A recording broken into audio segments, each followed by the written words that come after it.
And let's give just a couple minutes here for everybody to get logged in. We'll get started.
Okay, I think we got everybody here.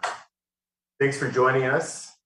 My name is Rich Chapman. I'm the Mayor's Interim Communications Director. I think we've given all the instructions for people that plan to record. So if anyone's having any trouble, please go ahead and post something in the chat. As I mentioned earlier, there will be a graphic displayed at a certain point by one of our policy directors, Seraphy Allen. And if you guys want to capture that, you'll need to pin that screen. We'll also have all these documents posted in the chat for you.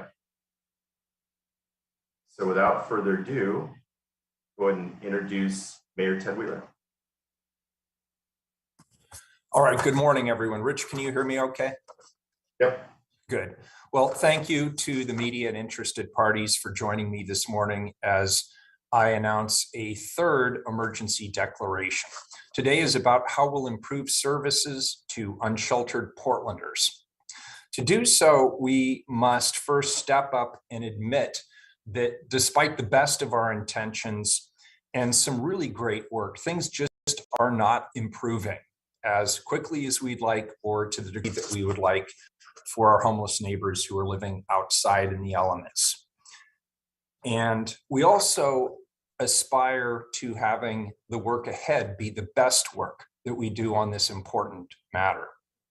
This mindset requires us to ask needed, but sometimes frankly uncomfortable questions, like how do we innovate at a scale that'll match the size of the problem that we're experiencing here in the city of Portland?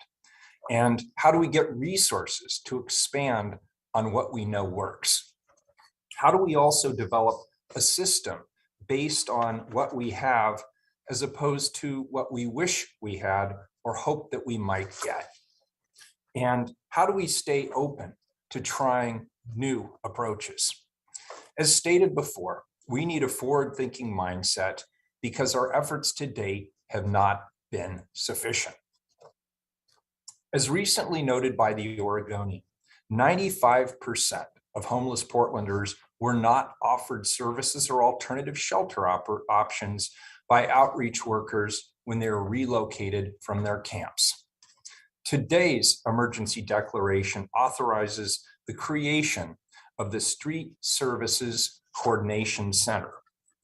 The Street Services Coordination Center's charge is to quickly get real offers of shelter, transportation, and services to people living on the streets, in their vehicles and in campsites through new and existing resources and staff. Funding remains a challenge for the services that we will provide. Before we go further into the details of the emergency declaration, I want to put this into a broader context of my most recent actions. First, no Portlander should have to resort to living outside. We know from our data that some of these campsites are dangerous, both because of dangerous activities taking place in the camps, such as sexual assault and gun violence, and because some of the camps are located along high crash corridors and other dangerous locations, making it difficult to access them. As you might recall, this challenge was the focus of my first emergency declaration that I announced 3 weeks ago. Second, No one proposal is a silver bullet, including what I'm going to announce today.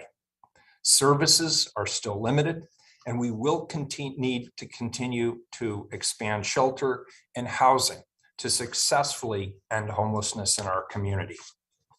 This was the focus of my emergency declaration last week, fast-tracking the creation of our Safe Rest villages.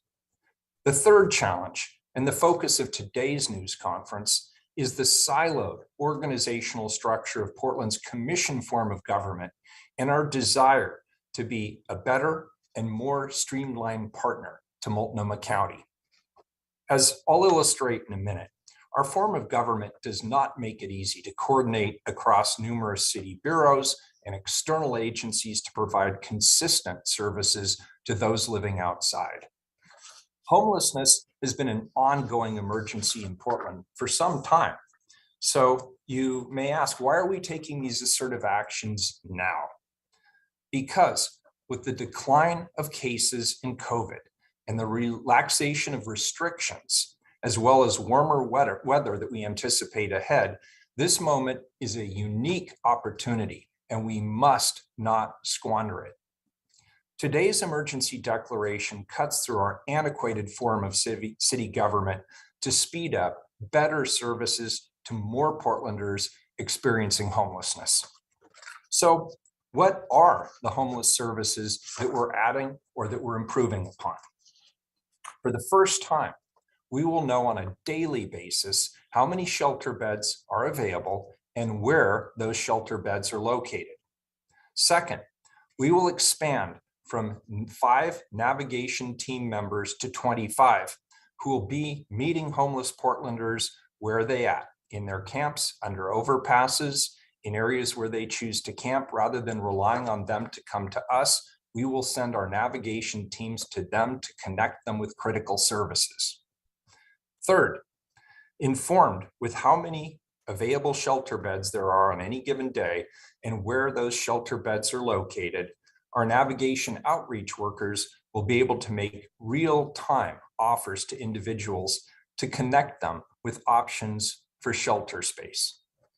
Fourth, if the resources are approved by the City Council next month, navigation teams will be able to call an on-demand ride to transport a person in need to a shelter site along with their belongings. Some of you might say, well, this is common sense. Isn't it already happening? And the answer, sadly, is no, or at least not at the scale that it should be happening. This strategy has been in the works since the fall budgeting process, the fall bump, as it's called, back in November, when the county and the city approved $38 million in joint funding for investments to better address homelessness. I want to thank Multnomah County Chair Deborah Kafori and the county board for partnering with us on the budget, along with my colleagues on the Portland City Council for approving this package. I want to especially thank Commissioner Ryan for his efforts on last week's executive directive as well as this one. The Street Services Coordination Center will be the hub of the city's work around unsheltered homelessness and make us a much better partner to Multnomah County. I want to show you something. This tangle of lines that you see on the slide in front of you could be mistaken for a wiring map stuck to the back of an old refrigerator. Unfortunately, this is actually a rough diagram of how things currently work in the city related to unsheltered homelessness. As I said earlier, we've not yet done our best work to address the needs of unsheltered homeless Portlanders and those who are impacted by camps.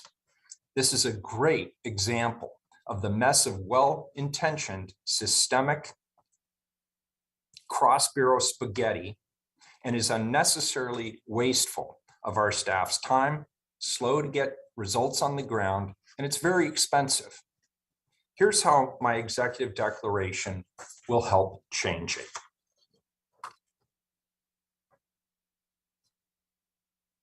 The Street Services Coordination Center will bring 20 plus local agencies, bureaus, and departments that support unsheltered Portlanders together, and on the city side, under a centralized command center. Mike Myers, who serves as the city's Community Safety Transition Director, has been a former director for the Bureau of Emergency Management and the fire chief for the city of Portland. He will manage the city staff of the Street Services Coordination Center. Nate Takara, who's also a member of the Community Safety Transition Team and a 23-year veteran of Portland Fire, will serve as the startup incident commander and report directly to Mike. Coordination Center staff will partner with the Joint Office of Homeless Services and the County Health Department to work daily with city staff to provide services. My goal is that once this operation is up and running and we add the necessary services capacity so that someone experiencing homelessness is offered a hand up instead of a move over. Addressing unsheltered homelessness continues to be my top priority as mayor, and I believe that this emergency declaration is another step in the right direction. I've directed our bureaus to make this center operational by this summer. I'd like to now turn this over to Mike Myers. Good morning, Mike. Good morning, Mayor, and thank you. Approximately 2 weeks ago, I was asked by the mayor's staff to provide central leadership for an emergency declaration regarding houselessness, specifically the creation of the new Street Service Coordination Center. Throughout my career, I've been asked to oversee many difficult tasks. This instance is no exception, and I appreciate the trust of the city has placed in me to lead this endeavor. Many of you know this is my 35th year in public safety. I've served as your fire chief, as your emergency manager, and I serve now as your Community Safety Transition Director. But my most important role, however, is my personal responsibility to you, the people of Portland. You have my commitment as we embark on this initiative that I will be there to answer your questions, receive your feedback, and keep you well informed. As the mayor said, I've asked Nate Takara to act as our incident commander. Nate has been with Portland Fire and Rescue for over 20 years, and I've worked with Nate arm in arm with him since my arrival in Portland in 2016. He's been a houseless advocate for years. Those of you that know Nate know that he is a compassionate person. He's community minded and is a strong collaborator, and I have full confidence that Nate will do a great job. Now, Nate will have the assistance of this emergency declaration. It's important to know that this emergency declaration will grant the command staff the opportunity to realign City Bureau staff as necessary to meet the needs of this initiative. This is our opportunity to take a cohesive, strategic approach as we proceed with fresh ideas and new eyes. We are looking forward to working with the houseless community as partners in creating a healthier and safer Portland for all. Thank you, Mayor. All right, thank you, Director Myers, and thank you, Mayor Wheeler. Now we'll move to our question and answer phase. And you guys know the drill here. Just raise your hand and we will call on you. And if you don't mind also stating your name, the agency you work with, and if your question is directed at either Mayor Wheeler or Director Myers, and we're also going to have Policy Director Seraphy Allen available to answer specific questions regarding the SSCC, the Street Services Coordination Center. So with that, we'll start with Rebecca Ellis. Hi, Rebecca here with OPB. I'm curious, this is some commissioners will be giving up some of the control they have over their bureaus in regards to how the bureaus interact with people experiencing homelessness, living on the streets. Can you talk a little bit about what the reaction was from the other 4 commissioners? Sure, Rebecca. Thank you for the question. This is normal, Rebecca. It sounds, it obviously has raised some questions. During any emergency declaration, the mayor typically grants the authority to realign bureau functions, personnel, staff resources in an effort to have some kind of total incident command structure around the organization. This is no different. If this was a major fire, if this was an earthquake, or we had a heat wave, we would reorganize groups to do work. And so this is not something new for the commissioners. However, this particular declaration is unique. Both the mayor had personal conversation with the council staff and commissioners. I as well worked with commissioners and council staff, answered any questions that they had. And I feel like we have a very good comfort level with the commissioners at this point.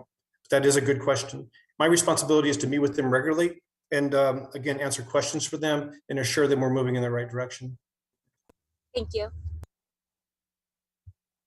Rebecca, if I could also chime in on that. I've been meeting with my commissioners for weeks on the specifics of this executive directive and the broader structure. This was contemplated during the fall bump when we agreed to fund this.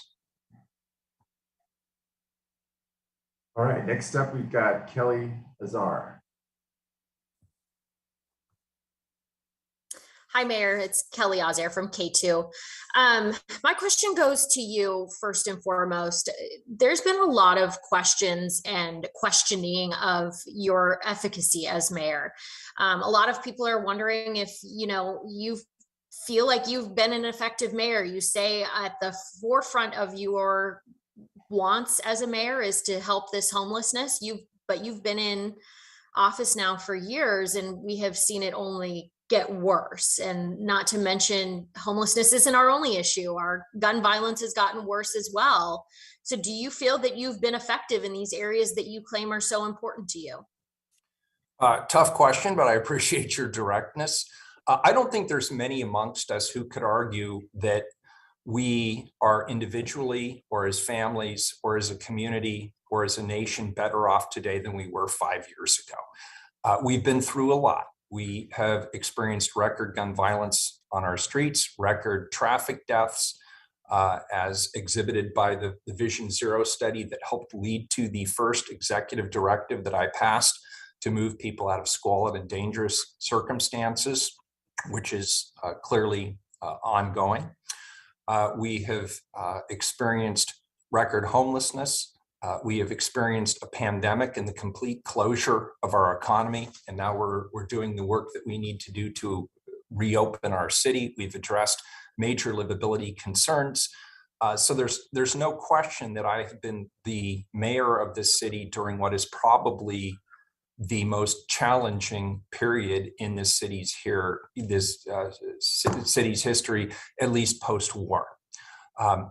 My administration is relentlessly focused on addressing the homeless crisis. I'm now into my third executive directive, taking decisive action to do that, in addition to the work that we've done on an ongoing basis around improving shelter, supporting sanctioned camps, supporting the development with our county partners of outreach teams to go into the community, supporting entrepreneurial ideas like the Haven for Hope in Northwest Portland, and supporting other projects and programs throughout the city that address mental health and substance abuse issues. Certainly, we continue to work as a council on public safety, on gun violence. The focused intervention team, the enhanced community safety team, the community oversight group associated with gun violence. So we are working relentlessly to address these issues. And I believe that this third executive directive is an essential element to improving the way that our city responds to the homeless crisis by better coordinating our services. This has been in the works in some form or other for, I would say, the last year. There's a lot of lead work that had to go into this. There was funding that had to be established. There were conversations that we had to have with agencies and our county partners. And that's just the dog work of being a mayor in a time of crisis. That's the kind of leadership that I'm providing, and that's the kind of leadership I hope to be able to continue to provide. And so, frankly, I thank you for the question. If you'll allow me a follow-up, sure. You're listing off a number of things that, you've been putting into play, and you say now, especially with these 3 orders, that this is the part where we start seeing that change. Last week, you also made a mention when it comes to gun violence that you're not coming out speaking about it fast enough. Yet yesterday, we saw ourselves with another gun violence situation at Dawson Park, nearly a year to the day of the last one, and we didn't hear from you. Are you speaking out of both sides of your mouth, or what's your take on that? I was actually at Dawson Park yesterday. I was there with the pastor. I was there with the police chief. I was there with the investigators that are working that particular situation. And what I learned at Dawson Park yesterday when I was there was that they were in the very early phases of their investigation. They have a lot of questions. They really didn't know much about the facts. There wasn't much I could tell the community other than this, that my administration prioritizes gun violence as our most significant public safety issue. That's why we stood up the enhanced community safety team, focused on making sure that every one of these situations gets the investigative follow-up it deserves. That's why we worked hard to create and implement the focused intervention team, and we stood up the community oversight group associated with that. That's why I have pledged to bring more police staff online to give our police bureau the tools, the resources, and the personnel they need to be effective in getting their arms around this. And that's why I convened our federal and our state partners recently to come together and talk about how do we better partner with federal resources, with state resources, and continue to align our local law enforcement work to address this problem. And in addition, I've supported the work of my good colleagues who passed a package of $4 million in investments in the community to help with strengthening family support and economic development and educational opportunities for those who are impacted by gun violence in our community, to give them a better way forward. And as you well know, this didn't happen overnight. This is the culmination of a series of decisions that were made over many, many years. And my goal is to just keep plowing forward with urgency and with intentionality, and to put into place workable solutions that are going to have the kind of impact that the community wants and expects. And this executive directive is just one more tool in the toolkit. I appreciate your time. Thank you. Thank you. Thank you, Kelly. And we'll move on to Liz Birch. Good morning, and thank you for your time. My question is for Mayor Wheeler. So I was hoping you could explain a little bit how the coordination with the county will work on this new directive. I'm also wondering, with the changing of the structuring, if that means the accountability really comes to you for getting a handle on the homelessness crisis. Yeah, thank you, Liz. And I'll answer the second question, then I'll turn it over to Mike for the first on how specifically the interface will work with our county port partners. Ultimately, even though we are in a form of government, whereas mayor, I only have 1 vote out of 5, people don't know that, and they really don't care. The bottom line is they know I'm the mayor, and they do hold me accountable. And that's fine. What I see this as being is not only a more effective way to deliver services to people on the streets by overcoming some of the silo influence of our commission form of government. We have 29 bureaus, and they report to different commissioners in charge through different directors.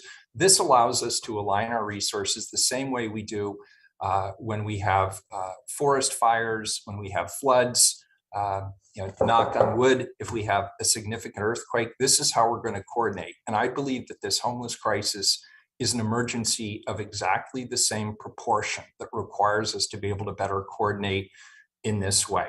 And if people hold me accountable for the results, either positively or negatively, I absolutely accept that. Mike, I'll turn it over to you to answer the question about the county coordination piece. Yeah, thanks, Mayor. Thanks, Liz, for the question. I think first and foremost, I think the mayor stated earlier, we need to be better partners with the county, and there's room for improvement there.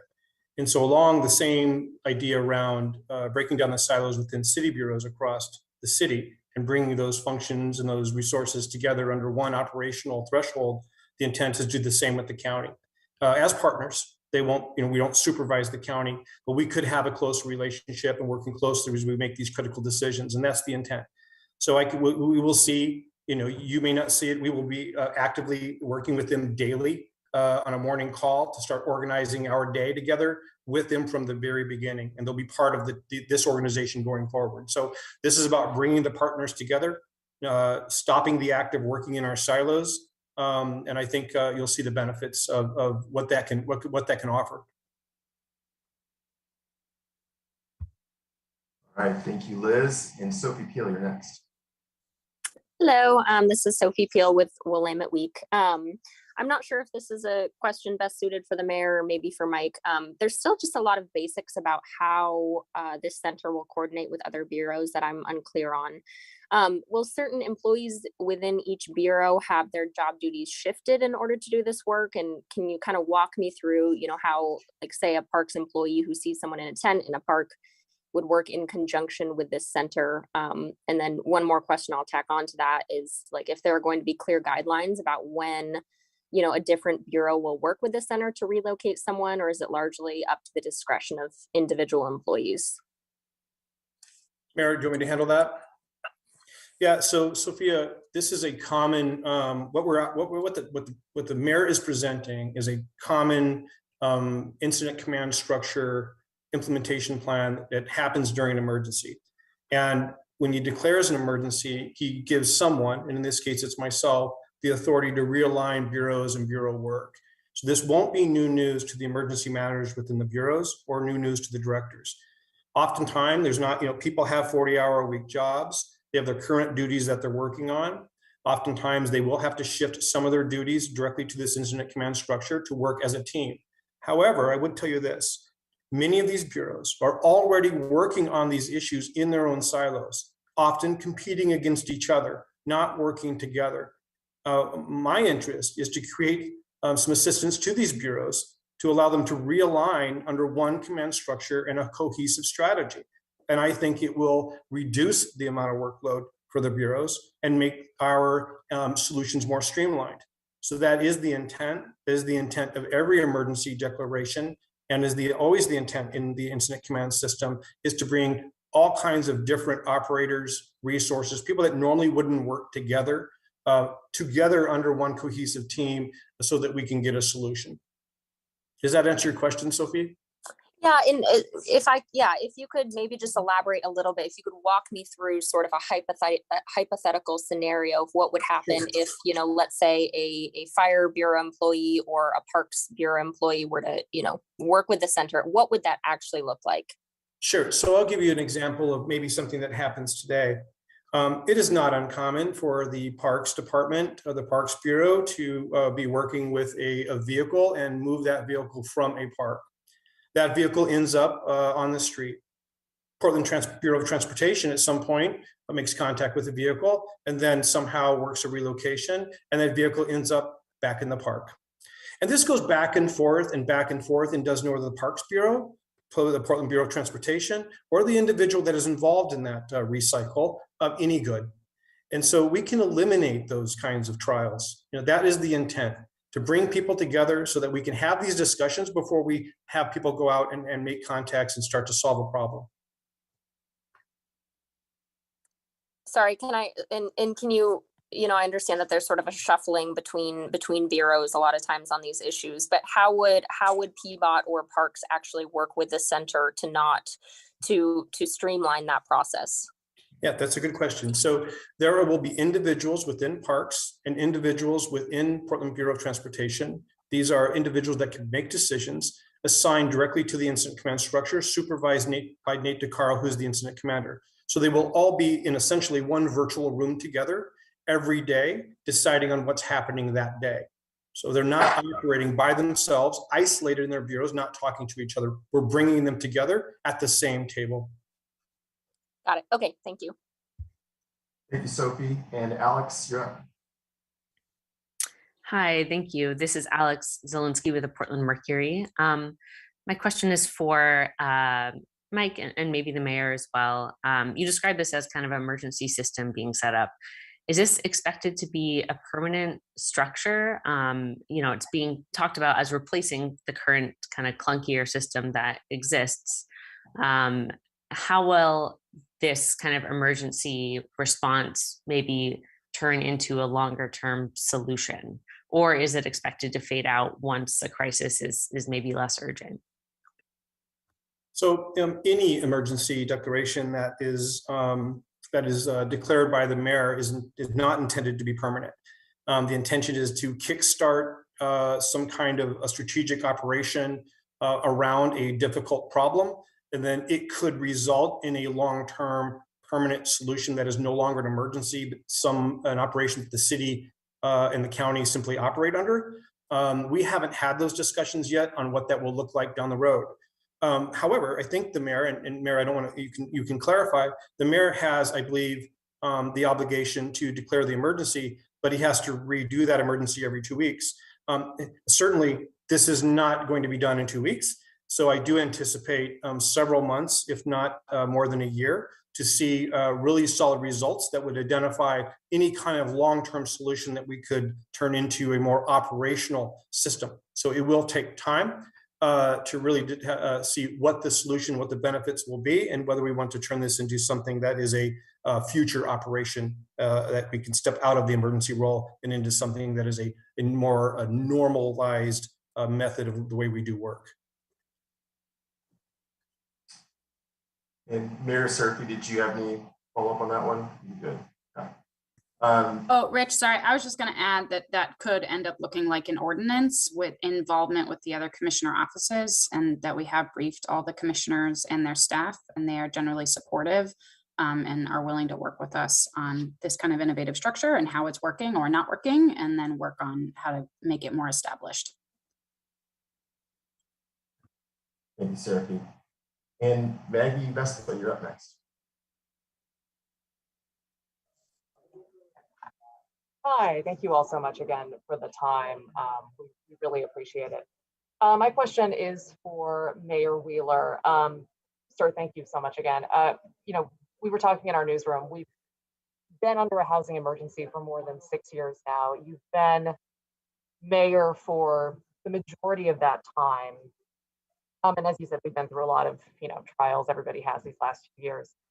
But recently, you pointed out at the top of your speech, this is one of several executive orders that you are issuing tied to the housing crisis.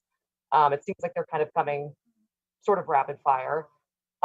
We also noticed your own aide and former Mayor Sam Adams has been really vocal on social media. He tweeted recently about Portland's failed policies, which those would be, respectfully, sir, your policies and continuations of his policies.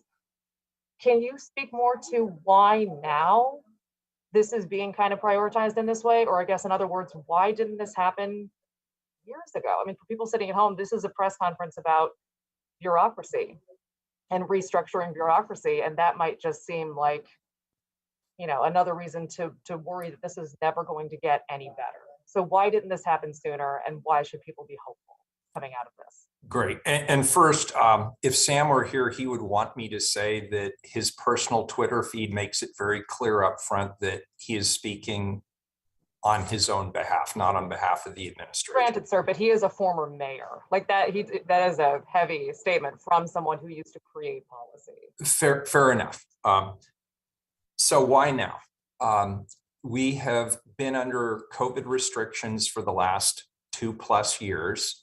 That has greatly limited our approach around homelessness, as you're aware, both in terms of our congregate shelter as well as sanctioned camps and other services that we provided, including remediating problematic campsites, including moving people out of dangerous or squalid conditions. And now that COVID is starting, knock on wood, starting to be in the rearview mirror, there is an opportunity here that I do not want to miss.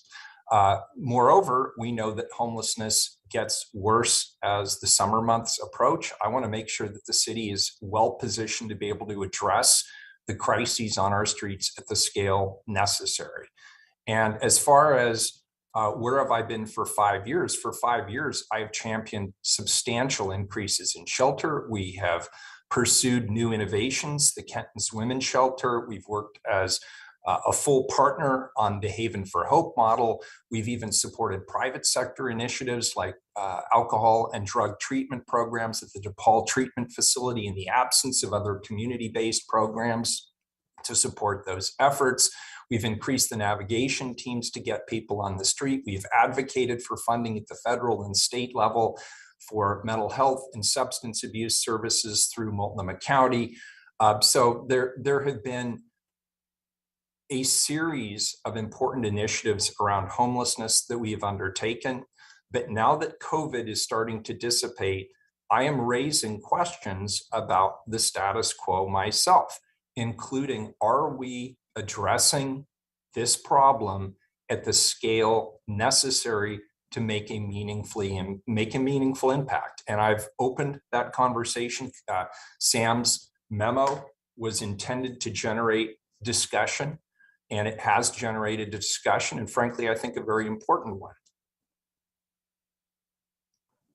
Great, thank you. Thanks, Maggie. And Rebecca, you have another question? Yeah, I do. I'm curious, does this proposal do anything to change, the number of sweeps or campsite cleanups? Does it change that matrix at all, or is that unchanged from this? Sarah, do you kind of want to talk about what the intent was at the beginning? Yeah, no, it does not change that. Okay. Thanks. All right, thanks for your question, Rebecca. Sarah Klein.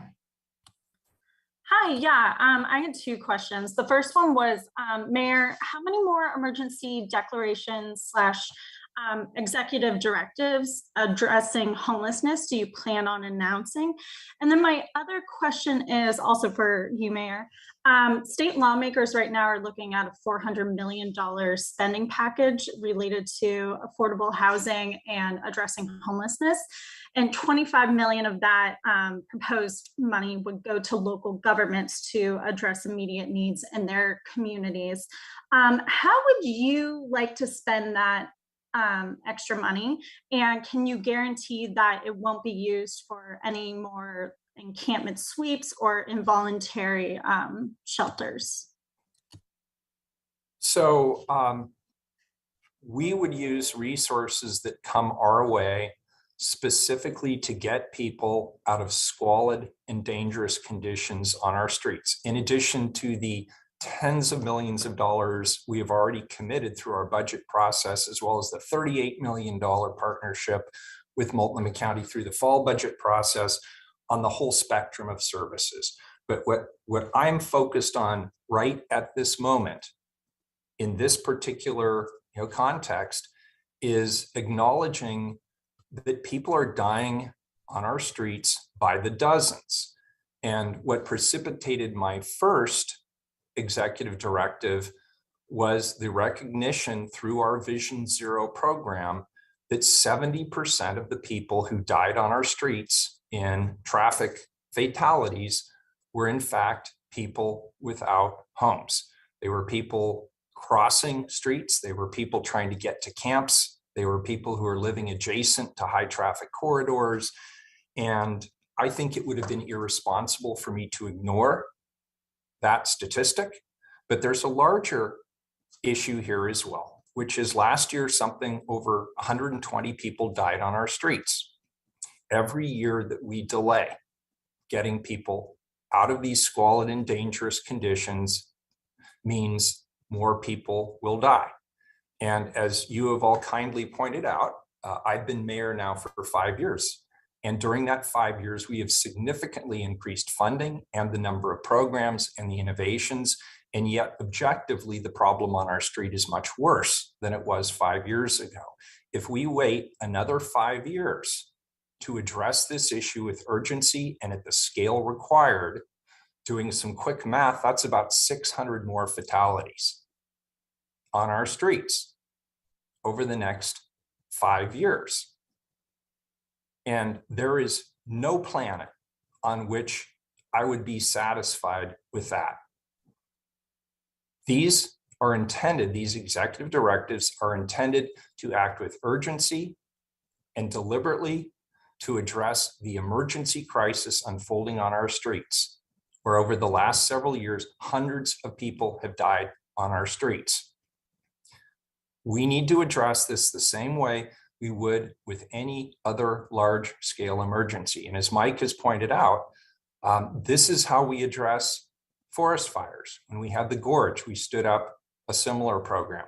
This is how we addressed COVID in the early months of COVID. This is how we address flooding issues. This is how we will address an earthquake in the event that we have an earthquake. Well, we will have an earthquake someday. I don't know when. So we're doing what we can to address this issue with the urgency and at the scale that it's required. And then I don't think you answered my first question, which was how many more emergency declarations or executive orders are you planning on issuing at this point? Indeterminate and as many as necessary. Thank you, Sarah. And for the group, I just want to flag, we need to cut the mayor loose at about 11:50, so that's in 11 minutes. If you do have a question particular for the mayor, please keep your hand raised. I'll be briefer in my answer, sorry. Director Myers and Sarah Key will stick around for more questions. So just to make sure that we get your questions to the mayor answered, just keep your hand up if you do have a question directly to the mayor, and we'll cut them loose at 11:50. And with that, Shane. Hi, good morning. Shane Morning. Dixon Kavanaugh here at the Oregonian. So question potentially for the mayor, though perhaps Director Myers or Seraphy as well. I'm aware that this emergency declaration to create this coordination center is being modeled in part on similar initiatives that have been launched in recent years in San Francisco and Seattle. And I'm hoping somebody can tell us here in Portland a little bit more about what those initiatives in other cities, what kind of results they've had, what's worked and what hasn't worked. And by sort of creating a type of coordinated effort like this, what have they actually been able to achieve? Because it does appear that in San Francisco and Seattle as well, they're continuing to deal with a homelessness crisis that's on scale or even greater than here in Portland. Yeah, I'll turn this over to Seraphy or Mike, and I know Seraphy's actually had the opportunity to visit, I believe, San Francisco's model, but I want to also differentiate Portland from these other cities.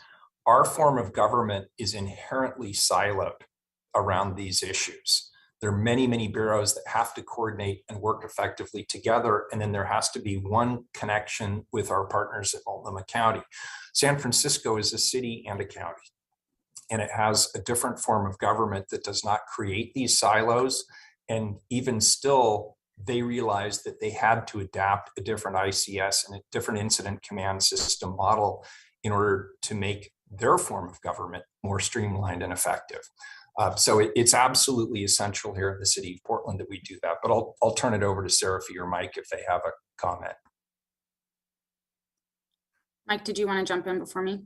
No, Seraphy, I think with your experience in San Francisco, I know we have a team heading down this week or later next week as well. But if you want to comment on your experience with San Francisco, I think that would be useful. Yeah, and Shane, I could talk ad nauseum about this from the years of that. So in 2018, I had visited Seattle's, what they had a structure, and in also in 2018 visited San Francisco's, and those changed depending on COVID. But similar to what the mayor said, they fundamentally have different forms of government, and so they have looked different, and also some of them are farther along in some areas. And one of my favorite things about this job has actually been able to, we are all, as these cities, really dealing with a lot of very similar challenges. And so we get to both learn from each other, from our mistakes and on the things that are doing well.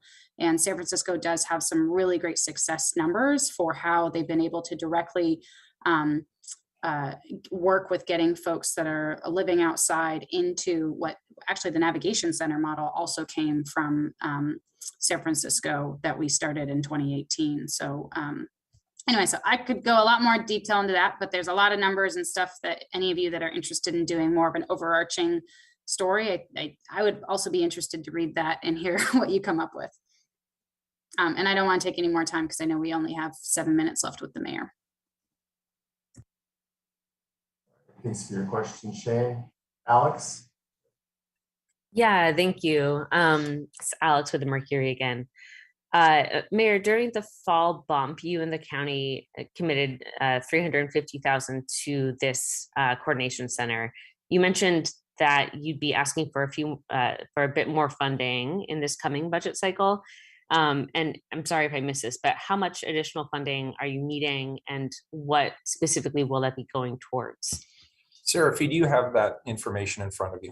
I don't have a specific number, Alex, but it would be the two items. One is for transportation dollars for the navigation team, outreach workers, as they get hired, to be able to just directly put people and their stuff into transportation, so they don't have to say, take the number 4 to the number 8 to get to the shelter. They can just do it right there for them. And then number 2 is also looking at possibly having availability of hotel rooms or other kinds of emergency options that are not currently in their tool belts. So as we bring on our outreach teams, we'll be able to know more of what their immediate needs are for the kinds of services they'd like to have. But those are 2 that have been recently identified that weren't included in the fall bump. Got it. Thanks. Mm-hmm. Thanks, Alex. Kelly. Sorry, I'm back. Kelly from K2. Mayor, this is for you. I'm struggling here. As a whole, a lot of Oregonians, Portlanders are struggling with what they're seeing in Portland. I've grew up here, so this one's personal to me too. And I get that we all really care about getting this fixed. You just admitted that that in the last 5 years, this problem has gotten worse. I think there are a lot of Portlanders out there who would agree with me that we don't believe it's going to be fixed, and that we struggle to see that you are going to get this done. What makes these orders different and more effective than anything you've tried in the last 5 years? Well, first of all, Kelly, I do appreciate your directness, and frankly, I appreciate it. I really do. So, because thank you. I apologize. Well, this is passion for all of us. The answer is, I'm not going to solve the problem. We are going to solve the problem. I cannot possibly, as one individual in a commission form of government, solve this problem unilaterally. And of course, the problem has gotten worse. The cost of real estate has gone through the roof in cities like Portland and other cities up and down the West Coast. So there is no such thing as truly affordable housing in our city unless it is a government sponsored or subsidized housing. Even some of the housing that is subsidized through our multi program, it requires an income in excess of $55,000 a year to be able to access it. So that's one piece that has objectively gotten worse. And it's very tough for me to sit here and say that I can control real estate trends that quickly in a market where the real estate market shuts down for a number of years. And we were still reeling, by the way, from the 2008 recession before COVID hit and shut down the construction market again. Number 2, we all acknowledge that during COVID, we have seen an uptick in the length of stay that people are on the streets during the early year and a half of COVID. There wasn't the kind of remediation or the kind of outreach that we saw previously. There weren't the kind of services available that had been in place previously. And what we know factually is the longer people are on the streets, the more likely they are to become addicted to drugs, and the more significant their mental health afflictions become, in addition to just being exposed to very unsafe circumstances, as borne out by the Vision Zero report. So I would be an idiot to sit here and tell you that things are better today than they were 5 years ago with regard to homelessness. People in this city aren't stupid. They can open their eyes, they walk out of their doors, and they see the manifestations of the homeless crisis on our streets. People can blame me if they want. If that's hopeful, go for it. But that's not why I'm here. I'm not here to be the beanbag dummy. I'm here to work very hard to address the homeless crisis in our city. And these 3 executive directives are fundamental steps in the right direction from my perspective. And there will be people who will disagree. Sam's memo generated a lot of discussion. There were people who likened it to a Nazi concentration camp, which frankly I found very offensive. There are people who disagree with me that we should move people out of high crash corridors in areas that are demonstrably dangerous to them and to others. There are people who disagree with our strategies around providing services in sanctioned camps. All of these things are controversial, and I get it. And my job is to lead us through these difficult years and continue to push hard for solutions that I and others in this community believe, based on objective fact, can improve the circumstances of this city. That's why I'm here. I'm not here for the big bucks. I'm not here to make friends. I'm here because I believe in this city and I believe in its future. And I acknowledge that we're in a really tough place right now. And I'm willing to work with whoever the hell will work with me to address these problems, to put this city back on the right track. That's why I'm here. Thank you, Mayor. I appreciate it. You bet. Thank you. Thank you for your questions, Kelly. And thank you, Mayor, for making yourself available for questions. It's 11:50, so I think we're gonna have to cut you loose. All right, thank you. And I know that Seraphy and Mike can stick around for a bit. If people have specific follow-up questions for me, Rich, you can take those and we'll get back to people. You bet. Thanks, Mayor. Thank you, everybody. Okay, so like we mentioned, Director Myers and Seraphy Allen, who was one of the key members that put this emergency declaration together, will continue to answer your questions. And I think the next one up, is that Christina Aguilar? Paulina. Paulina. If anyone can speak on behalf of the mayor, if he is supportive of the Bybee Lakes Hope Center and if the city plans to help fund or refer people there. Seraphy, do you have a perspective on the mayor's position on the Bybee Lake Hope Center? No, sorry, I don't want to speak for him on that, but I know that he has been generally supportive of the concept and is open to discussions with them about public funding. Paulina, if you wouldn't mind emailing that question, we'll make sure that we get that to the mayor and get an answer to you. Okay, thank you so much. And Liz Birch. My question was also for the mayor, but Mr. Myers might be able to answer this. I'm just wondering, with all of these emergency declarations, the mayor mentioned that he would potentially issue more if the eventual goal would be to make camping outdoors totally legal within the city of Portland.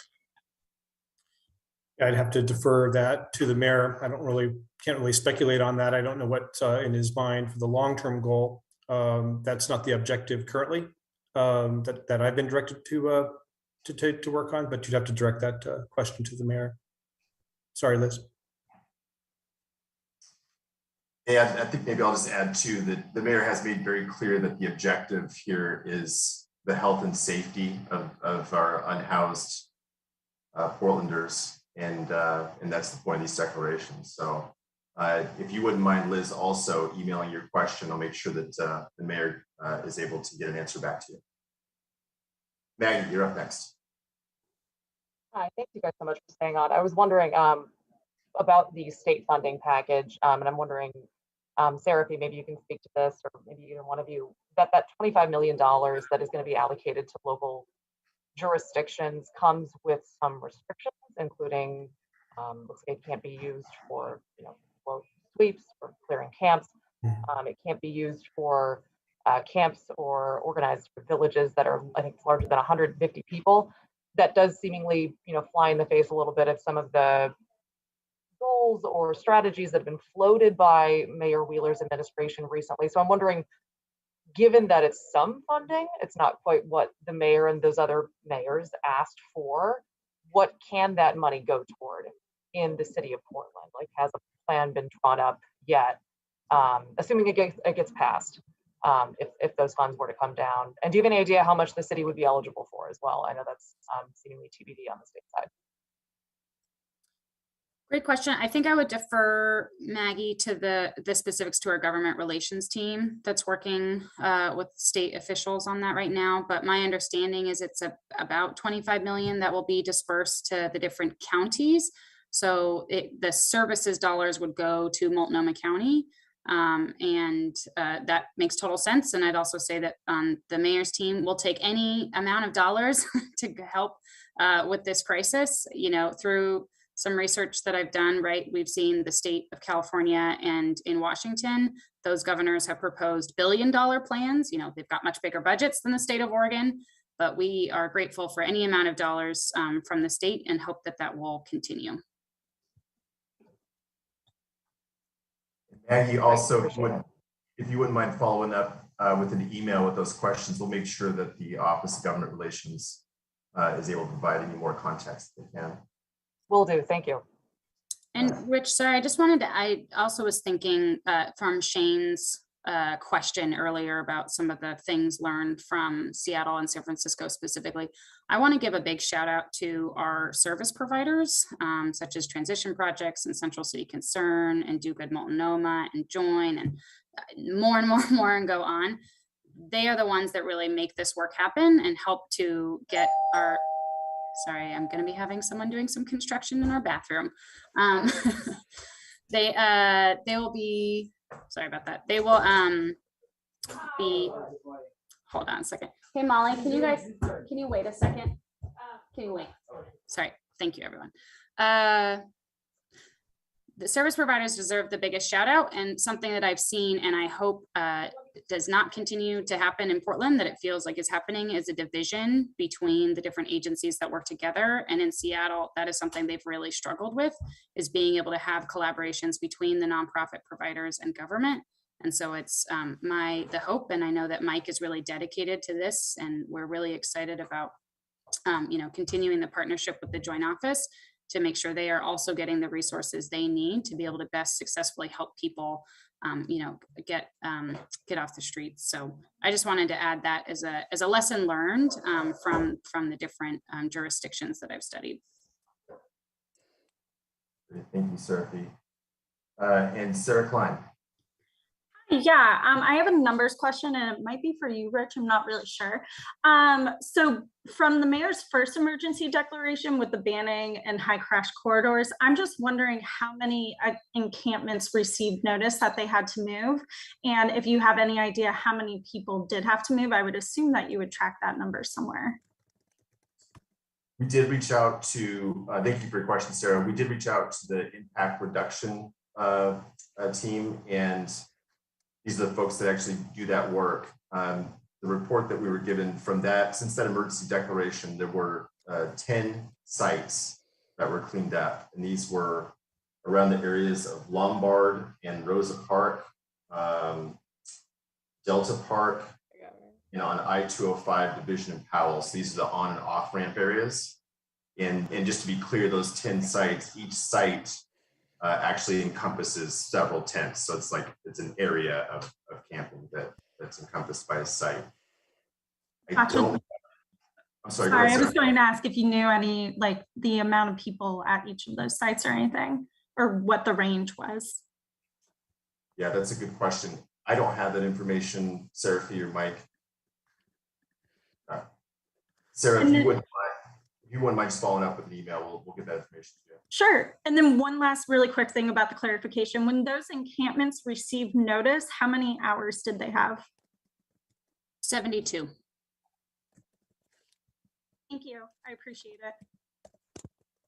it. And Sarah, we'll try and get some information about the procedure that happens in that 72-hour period and what exactly it posts also. Rich, in the FAQ that will be shared afterwards, that's included in one of the questions.